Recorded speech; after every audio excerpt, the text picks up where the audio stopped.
ఎన్నికల్లో ప్రజలు చిత్తుగా ఓడించిన వైసీపీ నేతల్లో మార్పు రావట్లేదు. ఏపీలో పెట్టుబడులను అడ్డుకోవడమే లక్ష్యంగా జగన్ అండ్ కో పావులు కదుపుతోంది.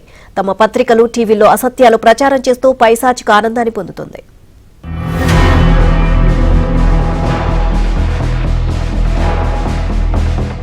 ఏపీలో వైసీపీ హయాంలో 2019 నుంచి 2024 వరకు ప్రభుత్వమన్న కంపెనీలను తరిమివేయడంతో పాటు చివరకు రాజధాని అమరావతికి కూడా ఎసరు పెట్టింది. 3 రాజధానుల పేరుతో 4 సంవత్సరాల పాటు అసలు ఏపీకి రాజధాని లేకుండా చేసింది. ఈ నేపథ్యంలోనే విశాఖపట్నంలో లూలు మాల్ కు అప్పటి టీడీపీ ప్రభుత్వం భూమిని కేటాయించింది. ఈ భూమిపై కన్నేసిన వైసీపీ నేతలు లూలు మాల్ ని తరిమేయడమే కాకుండా ఆ భూమిని కొట్టేసే ప్రయత్నం చేశారు. అనంతపురం జిల్లాలో జాకీ కంపెనీ తాము అడిగిన కప్పం కట్టలేదని వైసీపీ నేతలు వారిని పనులు చేయనివ్వకుండా అడ్డుకోవడంతో ఆ కంపెనీ ఏకంగా ప్రభుత్వానికి గుడ్ బై చెబుతూ ఒక లేఖ రాసింది. మరోవైపు అమర్ రాజా బ్యాటరీస్ ప్రపంచంలోనే అత్యుత్తమ కంపెనీగా పేరు తెచ్చుకుని పలు అవార్డులు, రివార్డులను కైవసం చేసుకుంది. అలాంటి అమర్ రాజా కంపెనీని కూడా ఇబ్బందులకు గురి చేయడంతో ఆ కంపెనీ కూడా సుమారు 15,000 కోట్ల రూపాయల లీథియం బ్యాటరీలు తయారు చేసే పరిశ్రమను తెలంగాణలో నెలకొల్పింది. కియా పరిశ్రమ కూడా అనుబంధ పరిశ్రమలన్నిటినీ కూడా తమిళనాడుకు తరలించింది. పరిశ్రమలపై కక్ష కట్టిన వైసీపీ ప్రభుత్వానికి 2024 ఎన్నికల్లో ప్రజలు మాడు పగిలే విధంగా తీర్పు చెప్పారు. ప్రతిపక్ష స్థానం కూడా ఇవ్వకుండా 11 స్థానాలు ఇచ్చి పక్కన కూర్చోపెట్టారు.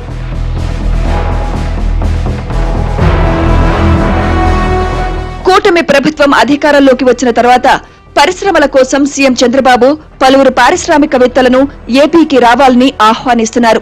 ఇందులో భాగంగానే ఈ నెల 15వ తేదీన జరిగిన కేబినెట్ సమావేశంలో టాటా కన్సల్టెన్సీ సర్వీస్ కు విశాఖపట్నంలో ఎకరం 99 పైసలకు 21.16 ఎకరాలను కేటాయించారు. టీసీఎస్ ఇక్కడ ఐటీ క్యాంపస్ ను ఏర్పాటు చేసి 1370 కోట్ల రూపాయల పెట్టుబడులతో 12,000 మందికి ఉపాధి అవకాశాలు కల్పిస్తామని పేర్కొంది.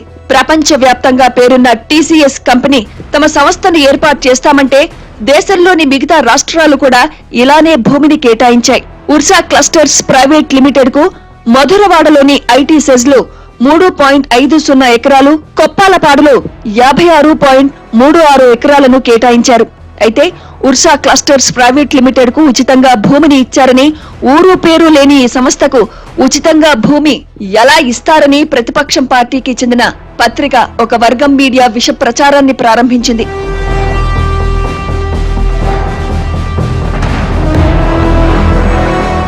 ఉర్సా క్లస్టర్స్ కు మధురవాడ ఐటీ సెజ్ లో కేటాయించిన 3.5 ఎకరాలు, ఎకరం ₹1 కోటి చొప్పున కాపులుప్పాడలో కేటాయించిన 56 ఎకరాలు, ఎకరం ₹50 లక్షల చొప్పున ధర నిర్ణయించారు.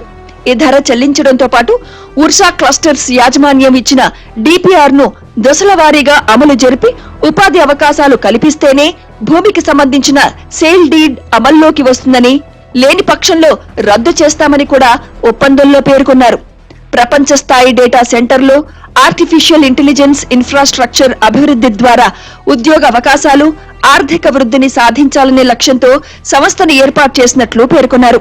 టెక్ దిగ్గజాలైన సతీష్ అబ్బూరితో పాటు ఎరిక్ వార్నర్ లాంటి వారు ఉర్సా క్లస్టర్స్ ను నడిపిస్తున్నారని సంస్థ పేర్కొంది. 5 నెలల్లో అనేక దశల్లో పరిశీలన చేయడంతో పాటు శాన్ ఫ్రాన్సిస్కో కేంద్రంగా ఉన్న బృందం పనిచేస్తున్న సంస్థను కూడా పరిశీలించారు.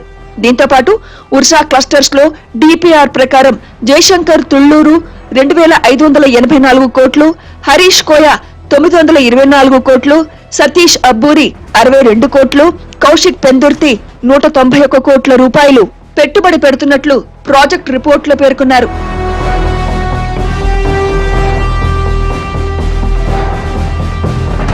ఉర్సా క్లస్టర్స్ కు ప్రభుత్వం ఉచితంగా భూమి ఇచ్చిందని కూడా విషపు రాతలు ప్రారంభించారు. కేబినెట్ తీర్మానంలో ఉన్న నిబంధనల ప్రకారం భూమిని కేటాయిస్తామని పేర్కొనడంతో పాటు ఏపీఐఐసి పరిశ్రమల శాఖ ఉర్సా క్లస్టర్స్ కు ఇచ్చిన భూమి ధరను కూడా నిర్ణయించింది. ఉచితంగా భూమి ఇచ్చినట్లు అభూత కల్పనలతో విష ప్రచారం చేస్తున్నారని టీడీపీ నేత పట్టాభి తెలిపారు. ఉర్సాకి 99 పైసలకే ఎకరం భూమి కేటాయిస్తున్నాం అని చెప్పడానికి మీ దగ్గర జీవో కాపీ ఉందా? ఉంటే బయట పెట్టండి. తండ్రి క్విట్ ప్రోకో వ్యాన్ పిక్ పేరుతో కొన్ని వేల ఎకరాలు ఆఖరికి అరెరెరెరెరె, మీ ఇడుపులపై ఎస్టేట్ పరిస్థితి ఏంటి సార్? భూ కేటాయింపుల గురించి మీరు మాట్లాడతారా? జగన్ రెడ్డిని, అతని ఫేక్ నాయకుల్ని, ఫేక్ పార్టీ నాయకుల్ని ఎకరం 99 పైసలకి ఉర్సా కంపెనీకి భూ కేటాయించారు అని చెప్పడానికి మీ దగ్గర ఉన్నటువంటి ఆధారం ఏంటి? నిరాధారంగా కేవలం రాష్ట్రానికి పెట్టుబడులు అడ్డుకోవటం కోసం కాదా మీరు చేస్తున్నటువంటి ఈ బురద జల్లే కార్యక్రమం? మేము 99 పైసలకి ఇచ్చింది కేవలం Tata consultancy services. TCS company Andhra రాష్ట్రానికి రావటం నీకు ఇష్టం లేదా? ఉర్సా క్లస్టర్స్ కు ఉచితంగా భూమి ఇచ్చారని ప్రతిపక్ష పార్టీ పత్రిక రాస్తున్న తప్పుడు రాతలపై తగిన చర్యలు తీసుకుంటామని అధికారులు హెచ్చరించారు. కేబినెట్ సమావేశంలో నిబంధనల ప్రకారం భూమిని కేటాయిస్తామని పేర్కొన్న తర్వాత భూమి ధర నిర్ణయం ఏపీ ఐఐసి, పరిశ్రమల శాఖతో పాటు ఐటీ సెస్ అధికారులు నిర్ణయిస్తారని, ఈ నిబంధనలు కూడా తెలియకపోతే ఎలా అని ప్రభుత్వ వర్గాలు ప్రశ్నిస్తున్నాయి.